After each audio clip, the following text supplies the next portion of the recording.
So that way, we can't speak of economic census as providing us with even annual picture of employment in the establishments or of the operational and economic variables associated with establishments every year. Forget about quarterly. The only option is to get a sample survey making use of the frame that is provided by the economic census. We have to have well-designed sample surveys with a very sound sampling design. Otherwise, as you all know, a sample survey somehow carried out may provide biased estimates of the entire figure, of the entire, so to say, figure for employment, figure for establishment, or for any breakup figure for the totality of all establishments. Therefore, the focus was on a proper sampling design. A proper sample size is a part of the proper sampling design. And we focused on not merely just a few domains like manufacturing. Some of you may remember that we have been having in India an annual survey of industries. This annual survey of industries being carried out by MOSPI for many years now has been focused only on registered manufacturing establishments with a definition which is slightly different from the definition that we were bound to use. For example, there they will make use of an establishment with at least 10 workers and using electricity, or with at least 20 workers not necessarily using electricity. There are establishments, particularly household establishments, which operate maybe with more than 10 workers but don't have electricity in some of the rural areas. They are not covered by the annual survey of industries. And somehow or the other, it's not a question of blaming one ministry or the other, at least on my part, but the latest available data for the annual survey of industries only recently released that relate to 2018-2019. Several years have gone by, and you have no idea about how those figures were impacted subsequently by COVID-19. You have no idea. So that way, I would say that the report that will be shortly released by the Honorable Minister will tell you that this is possibly one official document that gives you a picture which is more recent than even the annual survey of industries, which is focused on only one sector of the economy, namely manufacturing. We have taken 9 sectors of the economy which account for 85% of the total employment as reported in the 6th economic census. And these 9 sectors include IT BPO, recently added, and financial services as well. Besides manufacturing, trade, construction, accommodation and restaurant, education, health, etc. We have 9 sectors in all, and these 9 sectors taken together accounted for 85% of the total establishments. Total employment in establishments reported in the 6th economic census with 10 or more workers. Yes, They immediately argue, why have we confined ourselves to establishments with 10 or more workers? A simple answer, as was pointed out by the previous speaker, Sri DPS Negi, that we do not have a list frame of all establishments, including establishments with 9 or fewer workers. We have what is called a directory of establishments based on the economic census that gives us a list of establishments with 10 or more workers. And that is why the second component of AQE-Waste, as Sri Negi was pointing out, namely the area frame establishment survey, will be started very soon. Fieldwork will start very soon. The survey in some sense has started much earlier in terms of all preliminary important decisions having been taken. The sample has been selected. The only thing is to start fieldwork to collect data. The data will be collected in respect of 16,000 sub-stage units, 8,000 villages, and 8,000 enumeration blocks used in the 2011 population census. And in all these 16,000 enumeration blocks. Remember, in the case of rural areas, enumeration blocks coincide with villages, except in certain states, of course, like Kerala. So there, we will be collecting data in respect of all establishments, small or large, even which are just located within households. Therefore, we require time, because each and every house, I repeat, each and every house, being a small structure, a pakka, semi-pakka, or a kacha structure even, may definitely contain a small household establishment as well. So all such houses have to be visited in the 16,000 first stage units. And therefore, this will take some time to complete. Once that time for field work is completed, we'll be able to build up not a complete frame, but a relatively good frame of all establishments with even a single worker, called usually an on-account establishment in the official language. So by the first quarter end of next year, we'll be able to complete building up a frame for ourselves in respect of establishments with even 9 or fewer workers. That will help us to get, along with the QES for which the first round has been completed and the report will be released soon hereafter. Taken together, we will get a much better, a much more comprehensive picture of the performance of different sectors of the economy. Not about households, not about how they provide the workforce to us, but about the demand side, as has been pointed out clearly several times, as all of you also appreciate.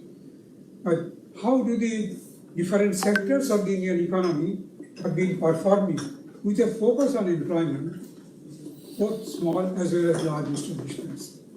We do not have a universally accepted definition of the adjective organized. I've come across during my 25 years of association with the Indian official statistical system that there is no unique definition of the adjective organized. It is better to take the term organized operationally in terms of establishments with 10 or more workers. It is better. I don't claim that this is the only definition. There are other definitions which definitely our friends can come across. I also have come across more definitions. That doesn't matter. This is a very good operational definition that we can accept. And with that, we'll be able to cover both unorganized and organized sectors of the Indian economy. Almost all these sectors, except those which contribute a marginal component to the total employment. That's why we talked of the 9 sectors. But these 9 sectors of the organized segment, for the unorganized segment, we will cover all. That we will be getting a much better or a more comprehensive picture of the performance in terms of both operational and economic variables of the establishments, which definitely cannot be obtained through any household-based survey. So as rightly pointed out, and as should be rightly appreciated by all of us in the country, that both household-based surveys like the PLFS and establishment-based surveys like AQES should continue. Otherwise, we won't get a complete picture of employment in the country. And this is what we are trying to do. Our focus was to get reliable estimates, credible estimates, which can't be challenged by anyone in terms of a proper sampling design for the sectors of the economy. Because we were interested to find out the capacity of the different sectors of the economy to create more employment, to sustain whatever employment it has generated already and what more it can generate. Therefore, the focus was on the different sectors of the economy. They were what are technically called domains of interest. So our sampling design was focused on obtaining credible estimates for the domains. The domains were not the states or the union territories, but the domains were the sectors of the Indian economy. Where employment is generated, where the employment has to be accelerated, where employment has to be sustained. So to get credible estimates of these domains, we had made use of a proper stratified random sampling with strata which take into account states and union territories, definitely the domains under consideration, as also different size classes, because economic and operational aspects of establishments depend on how small or how large are the establishments. So you have talked of 6 different size classes. We started with 10, so it's 10 to 39, then 40 to 99, then 100 to 499, then 500 to 999, 1000 to 4999, 5000 and above. These are different size classes, and they are all represented. It's not just a haphazard sampling where you simply focus on small establishments, incidentally get some large establishments. I am very strongly pointing out the fact that we are not getting establishments of different sizes just incidentally. We are getting them by design. The sampling design has been so developed that we will be getting an adequate number of establishments belonging to each of the size classes in each of the states and Indian territories with a focus on the domains of the Indian economy. That's the strength of the sampling design. It's not just any haphazard sampling design. I know very many, or quite a few, if not very many, quite a few reports coming up from different unofficial organizations, where I can definitely claim that the sampling design fails to focus on the domains which are sectors of Indian economy and fails to represent the different size classes. This is one report, as will be released shortly, where you will notice that the size classes have been all represented, which is a very strong point of the design that we have adopted for this particular survey. There are other interesting technical points which may not be of interest to all of you, but we have taken care of the fact that in terms of the design that we have adopted, we stand on a firm footing. In regard to data quality, data were not collected manually. They were recorded on a digital platform that was easier for a cross-check, that was easier for validation, and that way we had checks at 2 different levels. Beyond that, field visits were carried out by supervisors, and then there was a validation exercise carried out. So I feel fairly convinced that data quality should be reasonably high as well. So together with a high data quality and a very sound sampling design, the findings of the survey should provide us with highly credible estimates of the different domains. How do different sectors of the Indian economy have performed? We also have a small component on the effect of the pandemic on the operation of the Indian economy in terms of the difference noted during the period that the lockdown was announced last year on 24th or 25th of March for a period of 3 months, roughly extending up to June, July. So what was the impact of that in terms of reduction in the employment, in terms of even looking at the worker side, in terms of payment of wages and salaries, whether they got full wages or reduced wages or did not receive any wage. So this should be of interest to all of us, and we'll be listening carefully to what the Minister says now. Thank you.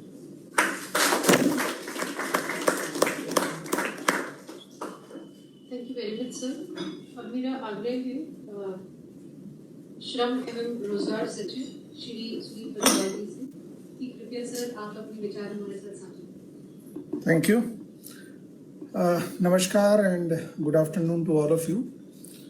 Honorable Union Cabinet Minister Shri Bhupendra Yadav ji, Honorable Minister of State Shri Rameshwar Teli ji, Head of this expert group on employment and All India surveys, Professor Mukherjee, Senior Advisor Mr.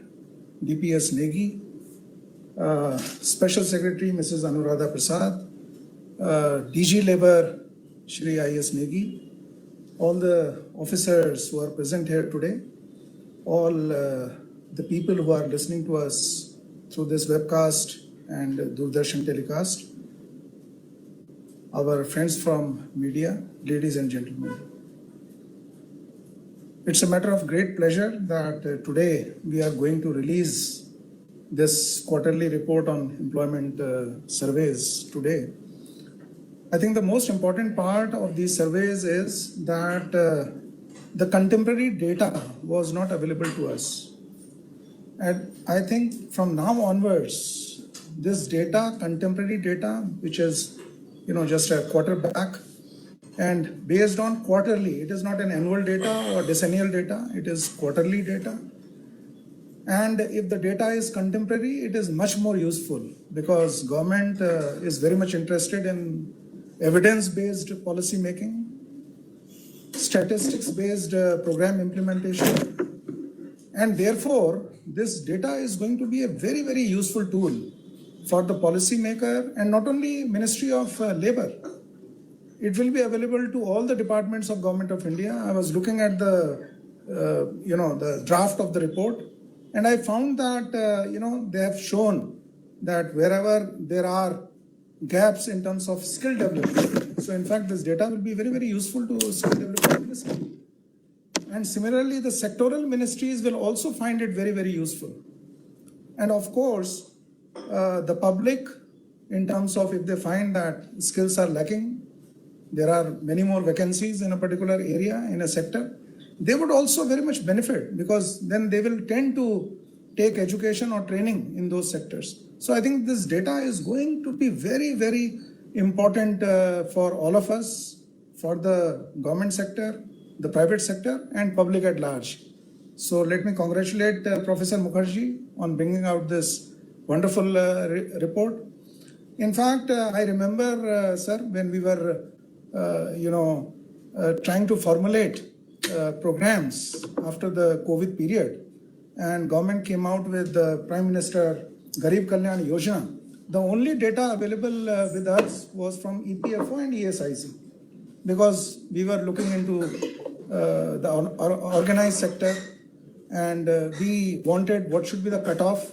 So then we realized that, in the PM Garib Kalyan Yojana, we should take 100 as the cutoff, because we thought that that will be the, and I think this has been validated by this report, that almost 90%, more than 85%, they belong to less than 100 members in the establishment.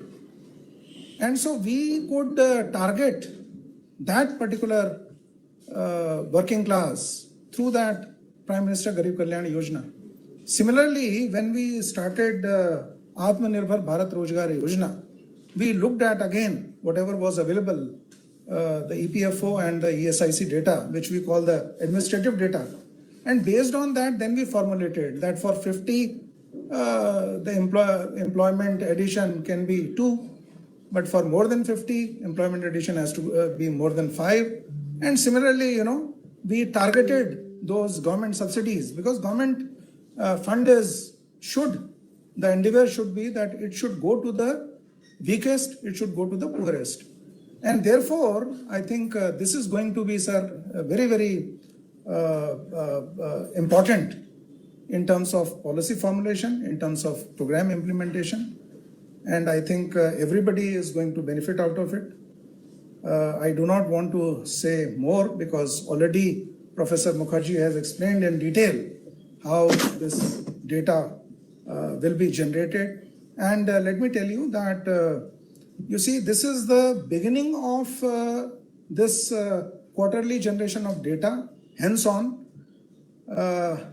we are focusing primarily with this survey where the report is available on the organized sector. But soon, the field survey is going to start for the unorganized sector, because that is the topmost priority of the government. And as you are aware that, the data, the portal which we had launched on eShram, and almost 1.81 crore have crossed, and that data is also coming to us. Now that data, along with the quarterly data, which will be coming from Professor Mukherjee, I think this will become a wonderful data in terms of formulation of policy as well as program implementation. So, sir, thank you very much.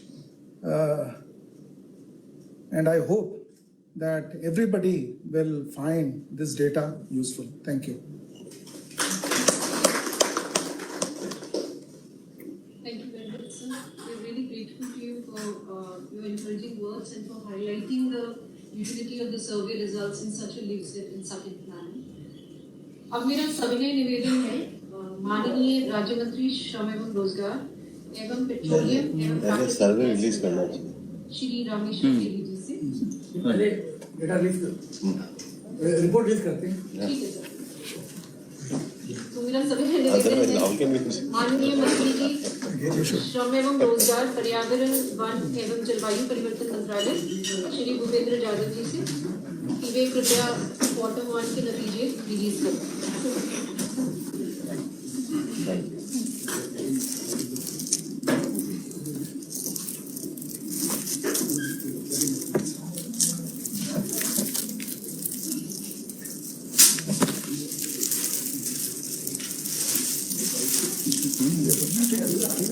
चलेगा।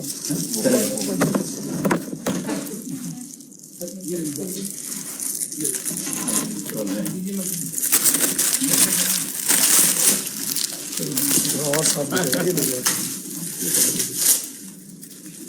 यहाँ जाइए नेगी जी, इधर आ जाइए नेगी जी के पास आप भी आ जाइए madam.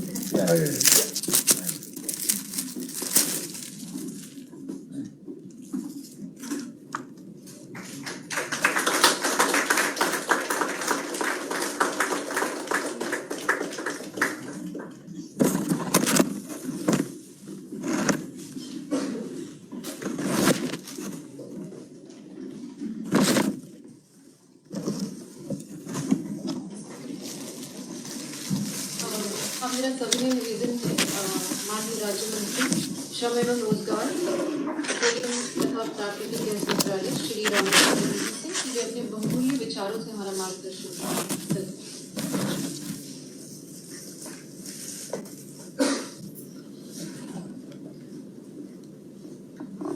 Shri Bhupendra Yadav ji, माननीय मंत्री श्रम एवं रोजगार मंत्रालय, हमारे मंत्रालय के सचिव श्री सुनील बर्थवाल जी, हमारे special secretary Anuradha Prasad ji, Shri DPS Negi ji, प्रमुख सलाहकार श्रम एवं रोजगार मंत्रालय श्री IS नेगी जी, महानिदेशक श्रम bureau Shri SP Mukherjee ji, chairman expert group on all India survey, मंत्रालय के वरिष्ठ अधिकारीगण, मीडिया से आए साथीगण तथा भाइयों और बहनों, आप सभी का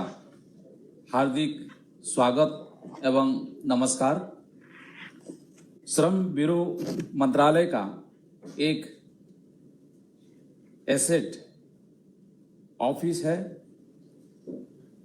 श्रम ब्यूरो के द्वारा तैयार की गई तिमाही रोजगार सर्वे, क्वार्टरली एम्प्लॉयमेंट सर्वे की प्रथम तिमाही की रिपोर्ट जारी करने के इस अवसर पर मैं आप सभी का स्वागत करता हूं।